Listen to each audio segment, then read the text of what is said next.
Hello, my name is Benjamin Hart. I'm an American attorney and the Managing Director of Integrity Legal here in Bangkok, Thailand. As the title of this video suggests, we're discussing LTR visas, specifically in the context of so-called digital nomads.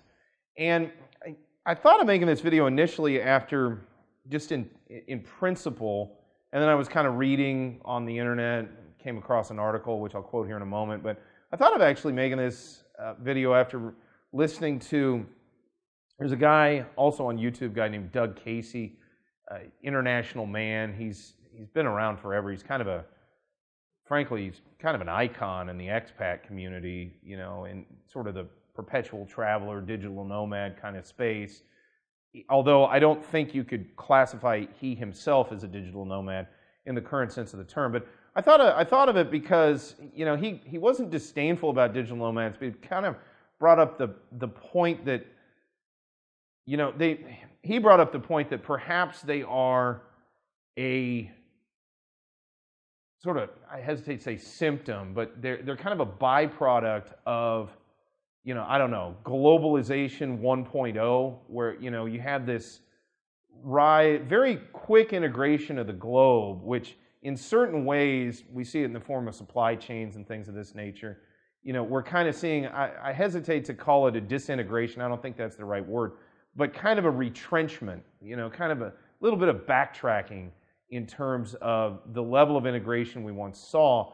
And it also kind of begs the question, you know, will digital nomads in their current form be around forever? I think probably they will to one degree or another, but there is a decent question as to whether or not they will be at the economic level that they're at right now, sort of comparatively to the rest of the world. I think there may be some realignment there within the overall economy around the world where perhaps they won't be paid quite so disproportionately. And maybe they're not paid all that disproportionately now, but they're sort of arbitraging, you know, their earnings from one jurisdiction in another, which is quite a bit cheaper in terms of cost of living. And maybe that'll realign, where that's not quite as attractive as it is right now. Long story short, it's oft discussed if you know, digital nomads are really going to be around that long, or if they are quite the thing that we believe them to be. In the same discussion where they were talking about that, there was another person who was commenting that, and I have to say that this was a good point. You know, when it comes to digital nomads, they kind of, it was said, I believe, that they kind of exist on the surface. They sort of, for lack of a better term, I won't say they sort of float on the wave of the overall economy, but in a sense, they don't get deeply involved in any one place.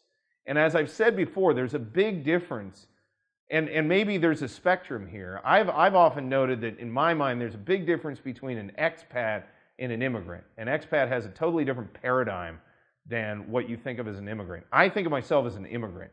Now, I didn't always think that way. The first few years I was here, I was very much in the sort of expat mindset, but 15 years in, and naturalization to citizenship and everything that, you know, I've done here, and I love the country. You know, I'm an immigrant. I immigrated to Thailand, period, into discussion. But maybe there's a further spectrum insofar as, you know, digital nomads are kind of on one part of the spectrum, then you kind of got expats in the middle and immigrants, you know, then sort of a little further down the spectrum. But the point was that digital nomads they always kind of keep moving. And on one hand, they may sort of feel like, and I can't speak for anybody. I'm not trying to make any judgment calls here, but it was a valid point, I think, where this person said, you know, it seems like you're doing a lot of things. You're experiencing a lot of life, but the reality is you're just kind of going to different places and doing a lot of the same things. And I don't know if that's fair, but there may be something to it. You know, and look, at 26, 28, you know, 36, whatever, that may be fine. And different people have different, you know, lifestyle choices, but there is something to be said. I totally remember I was in Korea before I came to Thailand, and when I was still in an expat mindset, yeah, I wasn't experiencing a lot of the real culture of either country. I kind of regret that with respect to Korea. Thailand, I've stayed longer, and I've been able to experience some culture. So it's interesting. you know, just this whole concept of digital nomads, I think is a rather interesting phenomenon. It's really only arisen in roughly the past 20, 25 years, I'd say. And even that might be a little long. Maybe it's more like 15, 20.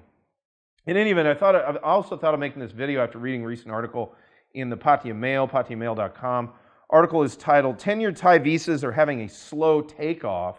Yeah, and they're talking here about the so-called golden visa or the LTR, long-term residence visas, as we've discussed. Not technically a residence visa. It's just a really long non-immigrant visa. And the more we're seeing of it, I think the less, you know, the less benefits are immediately apparent. There are major benefits to it, but there are some drawbacks to it as well, as we've discussed. In any event, quoting directly, digital nomads or remote workers are another target group, but the LTR requires them to have written contracts with employers, which many freelancers do not have or even want. It is likely that many nomads will continue to rely on Thai tourist visas unless the Immigration Bureau changes its standoff policy, or they will choose countries with fewer bureaucratic hurdles and more concrete advantages such as a second passport or freedom from taxes. Well, on that point, let's be clear, there really isn't any place all that much better bureaucratically right now in Southeast Asia for visa stuff than Thailand. Yes, I know there's Malaysia, my second home program. Cambodia's come up with their own thing, whatever.